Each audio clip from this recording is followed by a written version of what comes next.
함께 볼 말씀은 신약 마가복음 14장 22절에서 25절까지 말씀입니다. 신약 성경 80페이지에 있습니다. 마가복음 14장 22절에서 25절까지 저와 여러분 한 절씩 교독합니다. 제가 먼저 14장 22절 먼저 읽습니다. 그들이 먹을 때에 예수께서 떡을 가지사 축복하시고 떼어 제자들에게 주시며 이르시되 받으라, 이것은 내 몸이니라 하시고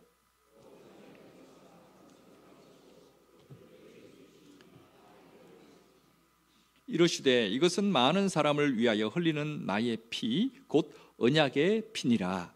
진실로 너희에게 이르노니 내가 포도나무에서 난 것을 하나님 나라에서 새 것으로 마시는 날까지 다시 마시지 아니하리라 하시니라. 아멘. 제가요 어릴 적 보던 TV 프로그램 중에서 즐겨보던 많은 것들이 있는데 그 중에 빠질 수 없는 것이 뭐냐 하면 전설의 고향입니다. 여러분 전설의 고향 예전에 많이 보셨죠? 네. 굉장히 무서운 그런 드라마 아닙니까? 그래서 꼭 한 번은 무서운 부분이 나오잖아요. 그러면 차마 볼 수 없어서 그냥 이불 속에 머리를 숨기고 그렇게 보다가 그래서 또 궁금하잖아요. 그러면 다시 이불을 살짝 들어서 어떻게 진행되는가 그렇게 보다가 또 무서운 곳이 있으면 그냥 tok 눈을 감고 그렇게 하면서 보던 그런 기억이 납니다. 그런데 여러분, 제가 전설의 고향을 보면서 가장 인상 깊었던 건요, 아주 무서운 그런 장면들이 아니라 어떤 사람이 정신을 잃거나 쓰러져 있으면 꼭 이 주인공이요 손을 깨물어요. 손을 팍 깨물면 피가 나요. 그러면 그 피를 입에 이렇게 넣어주더라고요. 여러분 한 번쯤 다 보셨죠? 피를 이렇게 입에 넣어주면 그 사람이 다시 정신을 막 차려요. 그래서 막 일어나더라고요. 여러분 사람이 까무러치면 입술에 손을 깨물어서 피를 흘려주면 그 사람이 살아납니까? 그럴까요? 요즘도 그러면 될까요? 사람이 정신을 잃고 있다. 그러면 요즘도 어떻게 해야 됩니까? 손가락 깨물어야 됩니까? 119에 전화해야 됩니까? 먼저 전화를 해야죠. 119가 아니라 112입니까? 하여튼 빨리 전화를 해야죠. 응급차가 올 수 있도록. 그런데 전설의 고향을 보면서 이 주인공들이 이제 손가락을 깨물어서 이 피를 흘려주면 그 사람들이 일어나는 장면들, 그 장면들이 왠지 제 마음속에 깊이 남아 있습니다. 제가 이 말씀 드리는 이유가 있는데요, 오늘 말씀 중에도 이 피 흘림 때문에 사람이 살아나는 그 이야기를 하고 있습니다. 오늘 우리가 함께 읽은 본문 말씀은 소위 최후의 만찬으로 알려져 있는 그 이야기입니다. 유대인의 가장 큰 명절은 유월절이죠. 이 유월절을 앞두고 예수님과 제자들이 한 자리에 모여서 이제 만찬을 벌이고 있습니다. 그 이야기가 오늘 본문 22절에 시작되는데 읽었지만 22절 다시 한번 보겠습니다. 22절 같이 읽습니다. 그들이 먹을 때에 예수께서 떡을 가지사 축복하시고 떼어 제자들에게 주시며 이르시되 받으라, 이것은 내 몸이니라 하시고, 예수님이 떡을 가지사 그 떡을 들고 기도하셨습니다. 그리고는요 예수님이 그 떡을 제자들에게 나눠 주셨습니다. 그런데 우리 성경에는 떡으로 나와 있잖아요. 근데 더 정확하게 표현하자면 빵입니다. 우리 성경이 1900년 초에 이게 번역이 됐거든요. 그때는 지금부터 한 100년 전에는 우리나라에 빵으로 번역해 놓으면 이걸 이해할 수 있는 사람이 별로 없습니다.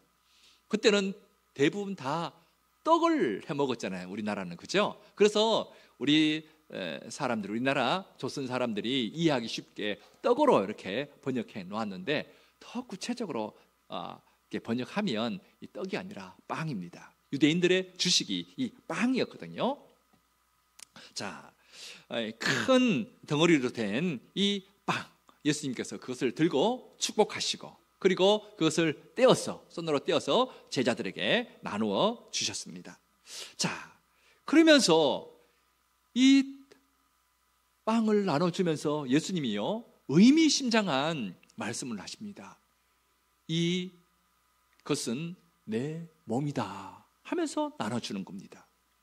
여러분, 이렇게 나눠주는 빵이 왜 예수님이 몸이 되는 겁니까? 이유가 있습니다. 이렇게 말씀하신 이유가 있습니다. 이제 하루만 더 지나면 예수님은 십자가에서 돌아가시게 되거든요. 그때 예수님은 이 몸이 많은 고초를 당하셨습니다. 십자가에 달리기 전에 어마무시한 채찍을 맞으셔요. 온 몸이 다 찢어지셨죠. 그리고 십자가에서 달리자 두 손과 두 발은 큰 대못에 박히셨습니다. 그리고 옆구리는 창으로 찔리셨습니다. 예수님은 십자가에 달리는 그 날뿐만 아니라 그 전날부터 계속 밤을 꼴딱 새워가며 신문을 당하셨습니다. 그래서 온 몸이 만신창이가 되셨죠. 자, 이 빵은 예수님께서 십자가에서 그렇게 몸을 찢겨 주시고 온 몸을 다하여서 우리 죄를 위해서 십자가 지실 때 그 수고 받으신 그 몸을 상징합니다. 그래서 이것은 내 몸이다 하시면서 그 빵을 손으로 뜯어서 제자들에게 나눠 주신 거죠. 자, 이후에 주님은 다시 잔을 드십니다. 우리 23절과 24절 말씀 우리 함께 읽겠습니다. 또 잔을 가지사 감사 기도하시고 그들에게 주시니 다 이를 마시매 이르시되 이것은 많은 사람을 위하여 흘리는 나의 피 곧 언약의 떡을 나누신 이후에 이제는 잔을 드십니다. 이 잔에는 포도주가 들어가 있습니다. 이 잔을 들고도 역시 주님은 감사 기도를 하십니다. 그리고는요, 제자들에게 또한 나누어 주십니다. 제자들이 주님이 주신 이 포도주를 다 마시죠. 그러자 예수님은 말씀하십니다. 이것은 많은 사람들을 위해서 흘리는 나의 피, 언약의 피다. 그렇게 말씀하십니다. 왜 예수님은 이 포도주를 많은 사람들을 위해 흘리는 당신의 피다라고 말씀하셨을까요? 주님은 곧 십자가를 지게 됐죠. 십자가에서 많은 피를 흘려 주셨습니다. 이 피로 인하여서 저와 여러분은, 그리고 그분을 믿는 모든 사람은 이 십자가에 흘리신 이 피 때문에 죄 용서함을 받게 됩니다. 그래서 이 피는 언약의 피, 죄를 속해 주시는 그런 약속의 피가 되는 것이죠. 그런데 여러분, 예수님은 하나님의 아들이시잖아요. 전능하신 분이시잖아요. 그러면 굳이 이렇게 피를 흘리지 않고서 그래, 너의 죄 내가 다 용서해 줄게 하면 끝날 것 같은데 왜 굳이 이렇게 십자가에서 그 피를 흘리셨을까요? 그 피를 흘리신 이유가 있습니다. 그 이유를 히브리서 9장 22절에서 분명하게 우리에게 가르쳐 줍니다. 자, 히브리서 9장 22절 앞에 화면에 나오는데요, 우리 함께 읽겠습니다. 율법을 따라 그의 모든 물건이 피로써 정결하게 되나니 피 흘림이 없은즉 사함이 없느니라. 피 흘림이 없으면 죄 사함도 없다. 그렇게 말씀하십니다. 생명을 살리려고 하면 그 생명에 합당한 값을 치러야 합니다. 죄를 용서해 주려고 하면 그 죄에 대한 합당한 죄값을 치러야 합니다. 그때 반드시 피가 필요하다는 거죠. 왜 피냐? 피는 생명을 의미하거든요. 예수님은 당신의 생명을 우리 위해서 주시고 피를 흘려서 생명을 우리에게 주시고 우리의 생명을 대신 구하신 것이죠.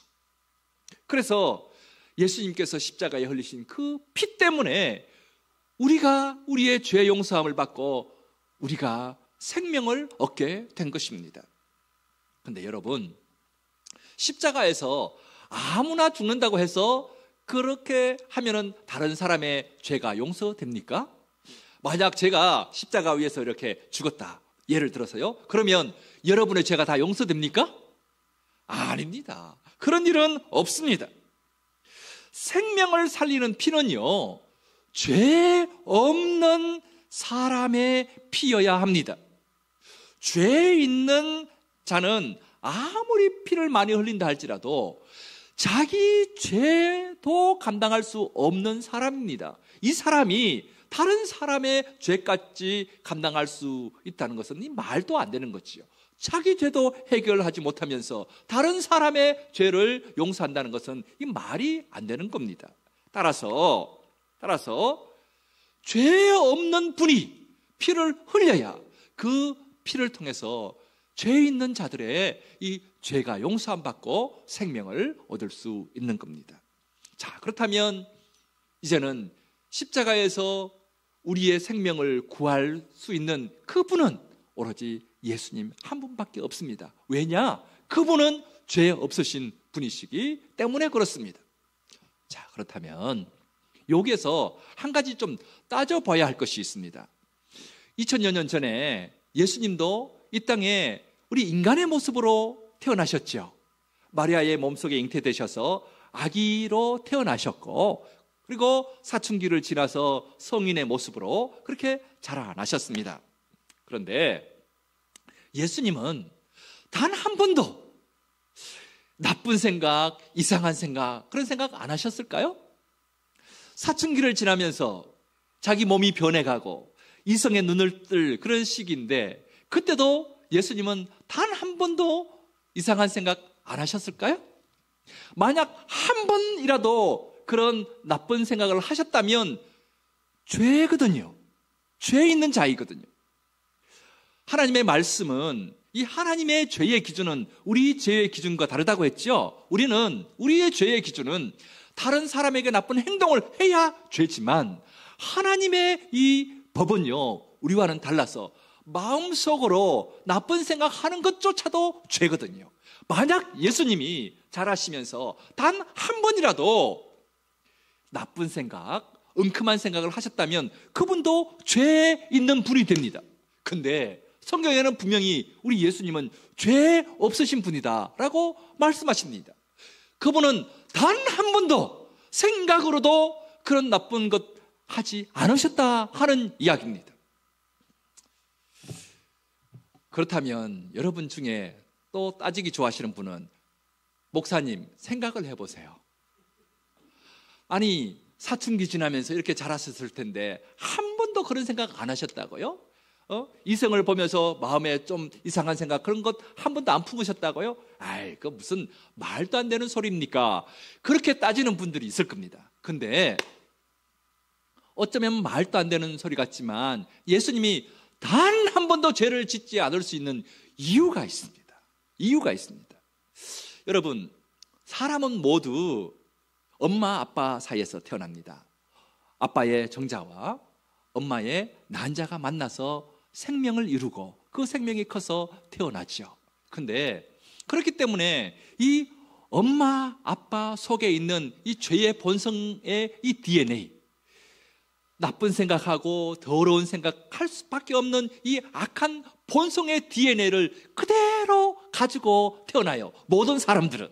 그렇기 때문에 생각으로라도 죄를 지을 수밖에 없는 존재가 바로 우리 인간들입니다. 자, 그렇다면 우리 예수님은 어떻습니까? 예수님이 정자와 난자가 만나서 그렇게 태어나신 분입니까? 아니지요. 예수님은 어떻게 잉태되셨습니까? 성령으로 잉태되셨습니다. 죄의 DNA가 묻어있는 엄마와 아빠, 정자와 난자가 만나서 태어나신 분이 우리 예수님이 아니에요. 성령으로 잉태되셨죠. 그래서 성령으로 마리아의 뱃속에 잉태되셔서 태어나셨습니다. 그래서 그분은 원죄도 없으신 분이십니다. 죄의 DNA가 없으신 분이십니다.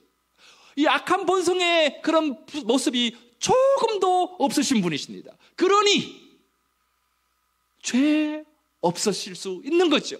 단 한 번도 나쁜 생각 하지 않으실 수 있는 겁니다. 그래서 성경은 예수님은 죄 없으신 분이시다, 그렇게 말씀하고 있습니다. 그래서 그분은, 죄 없으신 그분은 우리를 위해서 십자가에 돌아가셨고, 죄 없으신 그분만이 우리 인류의 죄를 대신 치를 수 있는 자격이 되는 겁니다. 이런 자격이 되는 분은 역사상 오직 한 분, 예수 그리스도밖에 없는 줄로 믿으시기 바랍니다. 그래서 그분이 우리를 위해서 당신의 피를 흘려주셔서 우리의 죄를 용서해 주신 것입니다.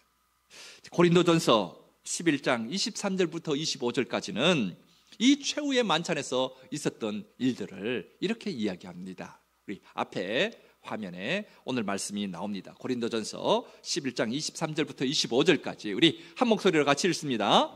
내가 너희에게 전한 것은 주께 받은 것이니 곧 주 예수께서 잡히시던 밤에 떡을 가지사 축사하시고 떼어 이르시되 이것은 너희를 위하는 내 몸이니 이것을 행하여 나를 기념하라 하시고, 식후에 또한 그와 같이 잔을 가지시고 이르시되 이 잔은 내 피로 세운 새 언약이니 이것을 행하여 마실 때마다 나를 기념하라 하셨으니. 여러분, 우리가 3절 말씀 읽었는데 이 말씀 중에 2번 반복해서 나오는 단어가 있는데, 말이 있는데, 혹시 그것이 뭔지 아십니까? 맞습니다. 기념하라 하는 내용입니다. 기념하라. 이 떡을 가지시고 나를 기념하라. 그리고 잔을 다 나누시고 난 다음에 나를 기념하라, 그렇게 말씀하셨습니다. 여러분, 기념하라 하는 말은요, 기억하라 하는 그런 뜻입니다. 자, 이 말씀은 예수님께서 다시 오실 때까지 성찬식을 하면서 예수님께서 십자가에서 피 흘려주신 그 피를 다시 기억해라, 우리를 위해서 찢겨주신 그 몸을 다시 한번 기억해라 하는 그 말씀입니다. 저희 장인과 장모님 2분은 지금 하늘나라에 계십니다. 2분 다 돌아가셨는데 2분의 유해는 대전 현충원에 있습니다. 매년 7월 22일 우리 장인어른의 기일이 되면 그 현충원에서 우리 처가집 식구들 다 모입니다. 다 모여서 우리 어르신들이, 우리 장인 장모께서 우리에게 베풀어 주셨던 그 은혜, 그리고 그 큰 사랑을 다시 한번 생각하지요. 이 2분은 저와 제 아내에게도 참으로 따뜻하신 그런 사랑을 많이 베풀어 주셨습니다. 근데 특별히 저희 딸, 이 외손녀를 그렇게 사랑해 주셨습니다. 어릴 적 우리 딸이 어릴 때인데요, 아직도 기억나는 장면이 있습니다. 우리 장인어른은 굉장히 과묵하신 분입니다. 말이 많이 없으신 그런 이제 경상도 양반이신데, 어느 날 저희 딸이 4살 땐가 5살 땐가 할아버지한테 가서요, 소파에 앉아있는 할아버지한테 손을 끌면서 할아버지 나랑 같이 춤추자 그랬거든요. 그러니까 이 어르신이 이 경상도 양반의 이 체면과 채통을 다 내려놓으시고, 아니 거실에서 그 꼬마 그 소녀딸과 함께 춤을 추셨어요. 덩실덩실 춤을 추셨어요. 저는 깜짝 놀랐습니다. 이 어르신이 이 꼬마랑 이 소녀딸이랑 같이 춤을 춘다는 것은 상상도 못할 일인데 그렇게 막 거실에서 한참을 춤을 추셨어요. 그만큼 이 소녀딸이 이쁘다, 사랑스럽다, 네가 하고 싶으면 내가 뭐든지 해주겠다 하는 그런 표현 아니었을까요? 자, 현충원에 갈 때마다 이런저런 생각을 하게 됩니다. 그리고 2분의 유해가 있는 그 묘역에서 이렇게 2분 이름이 새겨진 그 피석을 보면서 참으로 많은 생각 때문에 가슴이 짠하고 때로는 눈물이 나기도 합니다. 사랑하는 여러분, 이처럼 저와 여러분도 이 성찬식을 통해서 우리를 위해서 십자가에서 살을 찢기시고 피를 흘리시며 돌아가신 우리 예수 그리스도의 그 크신 은혜를 다시 한번 생각해 보는 겁니다. 다시 한번 기억해 보는 것입니다. 이제 설교가 곧 끝날 것인데, 끝나면 우리 성찬식 할 거거든요. 이 성찬식 때 정말 우리 주님의 그 크신 은혜를 깊이 생각하는 그런 시간 되기를 바랍니다. 근데 여러분, 나를 기념해라, 나를 기억해라, 여기서 끝이 아닙니다. 우리가 잘 알지 못하는 성찬의 미래의 일들이 25절에 나와 있습니다. 우리 25절 말씀 한번 같이 읽겠습니다. 진실로 너희에게 이르노니 내가 포도나무에서 난 것을 하나님 나라에서 새 것으로 마시는 날까지 다시 마시지 아니하리라 하시니라. 예수님은 지금 예루살렘에 계십니다. 유대 땅 그 예루살렘에서 제자들과 함께 유월절 마지막 식사를 하고 계십니다. 빵과 포도주를 함께 나누고 계십니다. 이것이 이 땅에서의 유월절 마지막 만찬이셨습니다. 이 식사를 마치면 이제 곧 십자가를 지러 이제 나가셔야 하는 그 때입니다. 그런데 25절에 보면 내가 포도나무에서 난 것을 하나님 나라에서 새 것으로 마시는 날까지라는 말씀이 있습니다. 제자들과 만찬이 또 있다는 겁니다. 하나님 나라에서 새 것을 가지고 놓고 만찬을 벌리고 천국 잔치를 벌이게 된다 하는 그 말씀입니다. 그때는 이 땅에서 난 포도가 아닙니다. 저 하나님 나라에 있는 새 포도나무에서 난 그 포도 열매와 그리고 새로운 천국의 음식들로 그 이 잔치가 넘쳐날 것입니다. 그리고요, 우리 예수님의 모습도 다를 것입니다. 십자가에 돌아가셨지만 사흘 만에 부활하시고 승천하시고 이제는 부활의 그 몸, 영광의 그 몸, 하나님의 아들로서의 그 영광스러운 그 몸으로 우리와 함께 천국에서 천국 잔치가 열린다 하는 것이죠. 이 땅에서 최후의 만찬뿐만 아니라 저 천국에서도 이런 놀라운 만찬이 있게 된다 하는 겁니다. 사랑하는 여러분, 예수님은 이 성찬을 통해서 당신의 십자가의 죽음을 기억하시기를 바라셨습니다. 그러나 이것이 끝이 아닙니다. 더 나아가 미래를 바라보기를 원하십니다. 하나님 나라에서 천국 잔치를 열게 될 것을 우리에게 말씀하시고 계십니다. 이 자리에 있는 우리 모두가 이후에 저 천국에서 우리 주님이 열어주신 천국 잔치에 모두 다 동참하게 되기를 주님의 이름으로 축복합니다. 주님의 이름으로 축복합니다.